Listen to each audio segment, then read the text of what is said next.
Bismillahirrahmanirrahim. Assalamualaikum warahmatullahi wabarakatuh.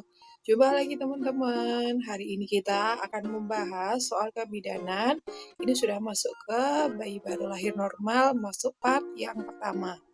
Seperti biasa, aku akan membahas 3-4 soal. Nah, mari kita bahas dari soal yang pertama. Seorang bayi Nyonya N berusia 2 jam lahir spontan normal di PMB. Sudah IMD selama 1 jam dan hasil pemeriksaan fisik dalam batas normal. Bayi saat ini tertidur nyenyak dan kondisi warna kulit stabil.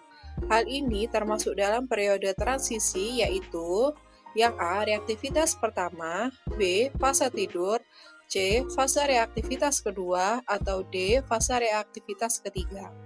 Bisa kalian pause dulu untuk jawab pertanyaan nomor 1. Nah, ini kalau bayi baru lahir itu akan mengalami 3 periode transisi. Menurut kalian, kalau ditandai ketika bayi tertidur nyenyak dan kondisi warna kulit stabil dan berusia 1 jam ini masuk ke fase apa? Nah, jawabannya yang B, fase tidur. Nah, fase tidur ini ditandai ketika bayi tertidur nyenyak dan kondisi warna kulit stabil.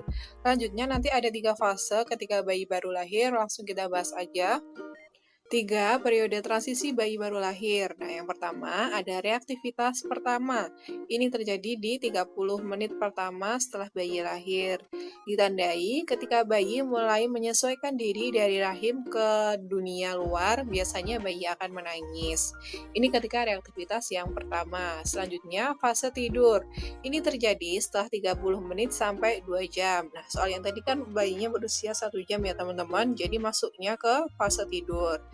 Biasanya bayi akan tertidur nyenyak dan warna kulitnya stabil. Yang terakhir, fase reaktivitas kedua. Ini terjadi setelah 2 jam dan berakhir sekitar 4-6 jam.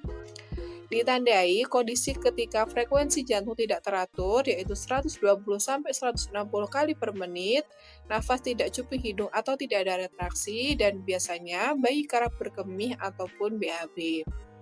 Jadi ada 3 ya teman-teman. 3 periode transisi bayi baru lahir. Yang pertama, reaktivitas pertama, ini terjadi di 30 menit pertama. Ini bayi biasanya baru menyesuaikan diri dari rahim ke dunia luar. Selanjutnya ada fase tidur. Ini terjadi setelah 30 menit sampai 2 jam. Diingat-ingat, ini biasanya bayi akan tertidur nyenyak. Selanjutnya, reaktivitas kedua. Ini terjadi setelah 2 jam dan berakhir sekitar 4-6 jam. Jadi nanti kalau misalnya ada soal bayi berumur 3 jam, biasanya ini masuk ke fase apa? Berarti fase reaktivitas yang kedua. Nah, kalau reaktivitas kedua ini kondisinya sudah lebih kompleks, seperti frekuensi jantung tidak teratur, 120-160 kali per menit, nafasnya sudah normal, tidak cuping hidung atau retraksi, dan biasanya bayi kerap berkemih ataupun BAB. Balik ke soal yang tadi ya teman-teman, ini kan petunjuknya bayi saat ini tertidur nyenyak dan kondisi warna kulit stabil dan usianya 1 jam. Ini berarti udah jelas masuk ke fase tidur. Nah, fase tidur ini setelah 30 menit sampai ke 2 jam. Kalau reaktivitas pertama dari berapa teman-teman? Ya, dari 30 menit pertama bayi baru lahir. Biasanya bayi akan menangis karena baru menyesuaikan kondisi dari rahim ke dunia luar. Terus kalau reaktivitas kedua, ini setelah 2 jam sampai berakhir 4-6 jam. Soal selanjutnya, seorang bayi Nyonya K usia 3 jam lahir spontan normal di rumah sakit. Saat ini dilakukan pengukuran antropometri dan pemeriksaan fisik. Hasil pemeriksaannya, berat badan 2.300 gram, panjang badan 49 cm, lingkar kepala 33 cm, lingkar dada 34 cm. Dari hasil pemeriksaan tersebut, bayi Nyonya K termasuk ke dalam yang A. BBL normal, B. BBLR, atau C. BBLSR, atau D. BBLASR. Nah, kuncinya ini ke berat badan ya teman-teman. Berat badannya 2.300 gram. Menurut kalian ini masuk ke normal, atau rendah, atau sangat rendah, atau amat sangat rendah? Kita bahas jawabannya yang B. BBLR. Nah, ini masuk ke bayi dengan berat lahir rendah karena berat badannya 2.300 gram. Nah, BBLR ini dari berat badan kurang dari 2.500 sampai 1.500 gram.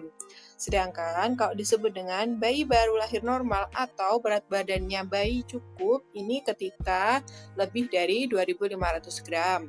Ada juga BBLSR, yaitu bayi dengan berat lahir sangat rendah, yaitu ketika dengan berat badan 1000 sampai 1.500 gram.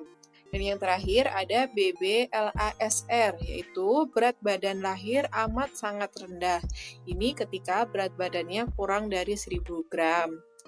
Kita ingat-ingat lagi ya teman-teman, kalau berat badannya cukup itu lebih dari 2.500 gram. Jadi besok kalau ada soal beratnya 2.600, 2.700, itu berarti masuk ke berat badan bayi cukup.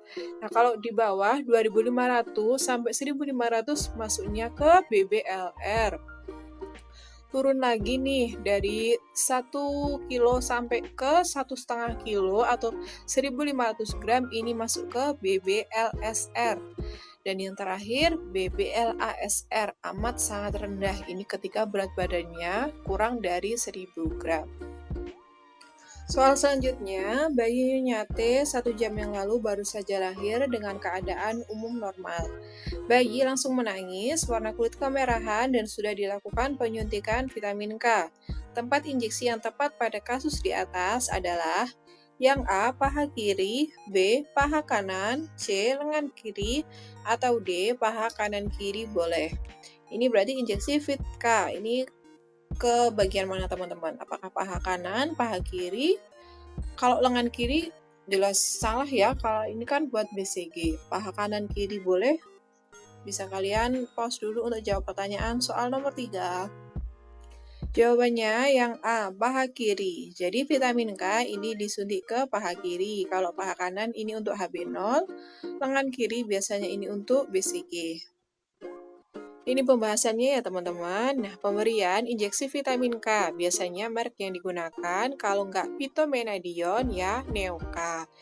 Gambarnya kayak gini, kalian pasti sudah familiar juga dengan injeksi vitamin K. Nah, dosisnya 0,5 mg diberikan untuk berat badan kurang dari 1.500 sampai 2.000 gram.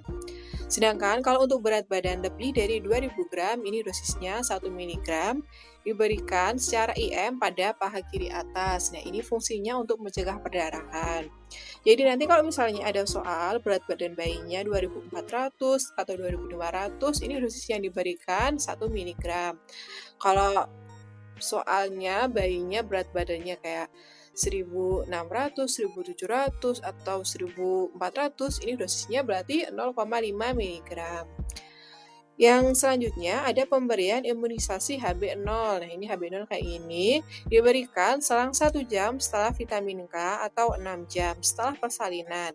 Dan khusus untuk daerah dengan akses sulit dapat diberikan sampai kurang dari 7 hari ataupun 1 minggu. Nah, ini berfungsi untuk mencegah penyakit hepatitis B atau pengerasan hati yang berujung pada kegagalan fungsi hati dan kanker hati. Diberikan di paha kanan, dosisnya 0,5 ml secara IM. Jadi kalau Fitka paha kiri, sedangkan kalau HB0 ini di paha kanan. Kalian sudah jelas banget ya.